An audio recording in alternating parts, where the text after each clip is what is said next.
ಸ್ನೇಹಿತರೆ ನಮಸ್ಕಾರ. SRB YouTube ಚಾನಲ್ಗೆ ಎಲ್ಲರಿಗೂ ಸ್ವಾಗತ ಸುಸ್ವಾಗತ ಅಂತ ಹೇಳ್ತಾ, ಸ್ನೇಹಿತರೆ ಇವತ್ತಿನ ವಿಡಿಯೋದಲ್ಲಿ RTI ಅಡಿಯಲ್ಲಿ ಖಾಸಗಿ ಶಾಲೆಗಳಲ್ಲಿ ನೀವೇನಾದರೂ ಅಡ್ಮಿಷನ್ ಅಂದರೆ ಪ್ರವೇಶನ ಪಡೆದುಕೊಳ್ಳಲು ಆನ್ಲೈನ್ ಮೂಲಕ ಅರ್ಜಿನ ಸಲ್ಲಿಸಿ 25% ಅಂದರೆ ನಿಮಗೆ ಅಲಾಟ್ಮೆಂಟ್ ಇರುತ್ತೆ.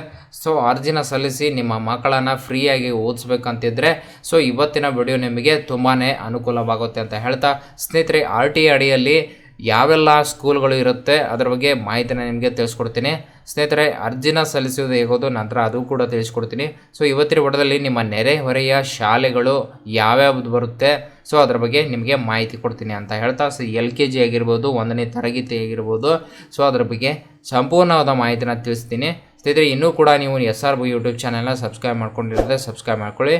ಸೊ ನೀವು ಸಬ್ಸ್ಕ್ರೈಬ್ ಮಾಡ್ಕೊಳ್ಳೋದ್ರಿಂದ, ಲೈಕ್ ಮಾಡೋದ್ರಿಂದ, ಶೇರ್ ಮಾಡೋದ್ರಿಂದ ನಾವು ಹೆಚ್ಚೆಚ್ಚಾಗಿ ಒಳ್ಳೊಳ್ಳೆ ವಿಡಿಯೋಗಳನ್ನು ಅಪ್ಲೋಡ್ ಮಾಡಲಿಕ್ಕೆ ನಿಮಗೆ ಪ್ರೋತ್ಸಾಹ ಬರುತ್ತೆ ಅಂತ ಹೇಳ್ತಾ, ಸ್ನೇಹಿತರೆ ವಿಡಿಯೋನ ಸ್ಟಾರ್ಟ್ ಮಾಡೋಣ ಬನ್ನಿ. ಓಕೆ ಸ್ನೇಹಿತರೆ, ಮೊದಲನೇದಾಗಿ schooleducation.karnataka.gov.in ನಮ್ಮ ವೆಬ್ಸೈಟ್ ಇರುತ್ತೆ.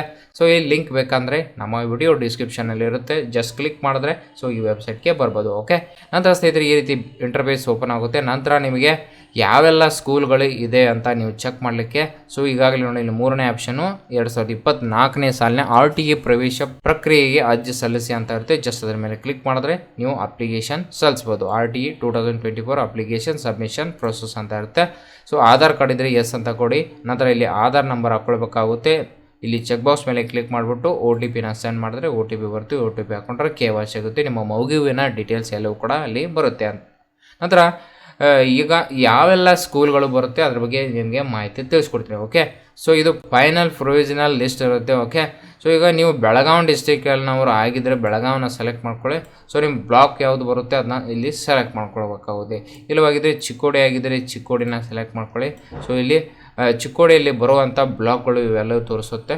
ಸೊ ಅದನ್ನು ಸೆಲೆಕ್ಟ್ ಮಾಡ್ಕೊಳ್ಬೋದು. ಚಿಕ್ಕೋಡಿ ಅಂತ ಸೆಲೆಕ್ಟ್ ಮಾಡಿದ್ರೆ ಸೊ ಬೇರೆನ ಕೂಡ ಸೆಲೆಕ್ಟ್ ಮಾಡ್ಕೊಳ್ಬೋದು.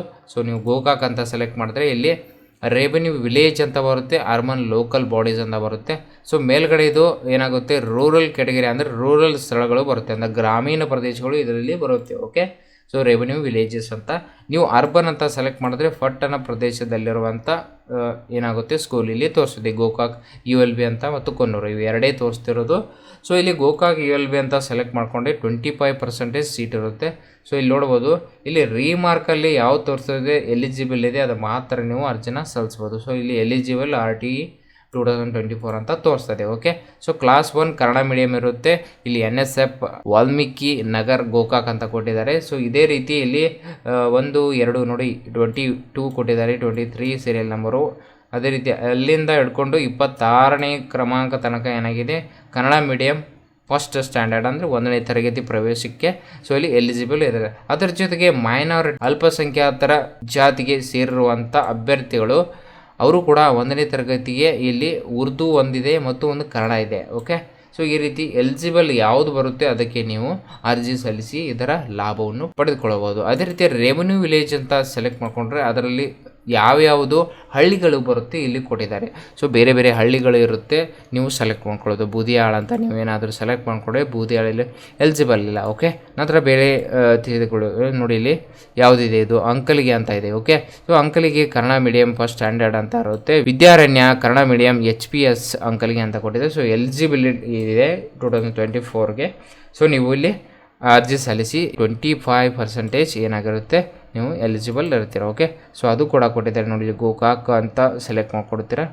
ಸೊ ಚಿಕ್ಕೋಡಿ ಡಿವಿಷನ್ಗೆ ಗೋಕಾಕ್ ಅಂತ ಸೆಲೆಕ್ಟ್ ಮಾಡಿದಾಗ ಸೊ ಯಾವ್ಯಾವ ಸ್ಕೂಲ್ಗೆ ಎಷ್ಟು ಸೀಟ್ ಅಲಾಟ್ಮೆಂಟ್ ಆಗುತ್ತೆ ಇಲ್ಲಿ ಕೊಟ್ಟಿದ್ದಾರೆ. LKG ಆಗಿರ್ಬೋದು ಅಥವಾ ಫಸ್ಟ್ ಸ್ಟ್ಯಾಂಡರ್ಡ್ ಅಂತ ಇಲ್ಲಿ ಕೊಟ್ಟಿದ್ದಾರೆ. ಸೊ ನೋಡಿ ಇವಾಗ ಯಾವುದು ಅಂದರೆ ಆದರ್ಶ ಕನ್ನಡ ಮೀಡಿಯಂ ಸ್ಕೂಲು ಕೊನ್ನೂರು ಅಂತ ತೆಗೆದುಕೊಂಡ್ರೆ 11 ಜನ ಮಾತ್ರ ಇಲ್ಲಿ ಸೆಲೆಕ್ಟ್ ಆಗ್ಬೋದು. ಅದೇ ರೀತಿ GES ಆದರ್ಶ ಕನ್ನಡ ಮೀಡಿಯಂ ಪ್ರೈಮರಿ ಸ್ಕೂಲ್ನ ನೀವೇನಾದರೂ ಸೆಲೆಕ್ಟ್ ಮಾಡ್ಕೊಂಡ್ರೆ ಸೊ ಪ್ರೈವೇಟ್ ಆಡೆಡ್ ಅಂತ ಇರುತ್ತೆ. ಫಸ್ಟ್ ಸ್ಟ್ಯಾಂಡರ್ಡ್ಗೆ 36 ಜನನ ಇಲ್ಲಿ ಸೆಲೆಕ್ಟ್ ಮಾಡ್ತಾರೆ.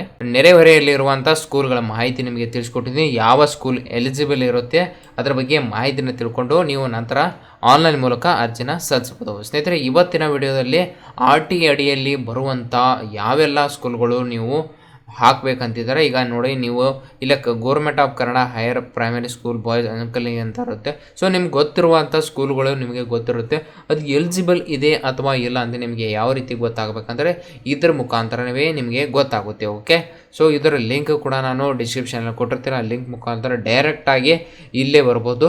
ಸೊ ಇಲ್ಲಿ ನೀವು ನಿಮ್ಮ ವಿಲೇಜ್ ಆಗಿರ್ಬೋದು, ಡಿಸ್ಟಿಕ್ ಆಗಿರ್ಬೋದು, ಅದನ್ನ ಸೆಲೆಕ್ಟ್ ಮಾಡಿಕೊಂಡು ಸೊ ಬೇರೆ ಬೇರೆ ಜಿಲ್ಲೆ ಕೊಟ್ಟಿರ್ತಾರೆ, ಆ ಜಿಲ್ಲೆಗಳ ಮಾಹಿತಿ ಕೂಡ ಇಲ್ಲಿರುತ್ತೆ. ಸೊ ಅದನ್ನು ಸೆಲೆಕ್ಟ್ ಮಾಡಿಕೊಂಡು ಸೊ ಗೋಕಾಕ್ ಒಂದೇ ಅಲ್ಲ, ಚಿಕ್ಕೋಡಿ ಬರುತ್ತೆ, ಬೆಳಗಾವಿ ಬರುತ್ತೆ, ಬೇರೆ ಬೇರೆ ಬರುತ್ತೆ, ಗದಗ ಬರುತ್ತೆ, ಧಾರವಾಡ, ಸೊ ಯಾವುದಿದೆ ಅದನ್ನ ಸೆಲೆಕ್ಟ್ ಮಾಡಿಕೊಂಡು ನಿಮ್ಮ ಮಾಹಿತಿನ ಇಲ್ಲಿ ಪಡ್ಕೊಳ್ಬೋದು. ಓಕೆ, ಸೊ ಈ ವಿಡಿಯೋ ನಿಮಗೆ ಇಷ್ಟವಾಗಿದ್ದರೆ ಲೈಕ್ ಮಾಡಿ, ಸಬ್ಸ್ಕ್ರೈಬ್ ಮಾಡಿ, ತಪ್ಪದೆ ತಮ್ಮ ಬಂಧು ಮಿತ್ರರಿಗೆ ಶೇರ್ ಮಾಡಿ ಅಂತ ಹೇಳ್ತಾ ಮುಂದೆ ನೋಡಿದಲ್ಲಿ ಭೇಟಿ ಆಗ್ತೀರಿ. ಅಲ್ಲಿವರೆಗೆ ಜೈ ಹಿಂದ್, ಜೈ ಕರ್ನಾಟಕ.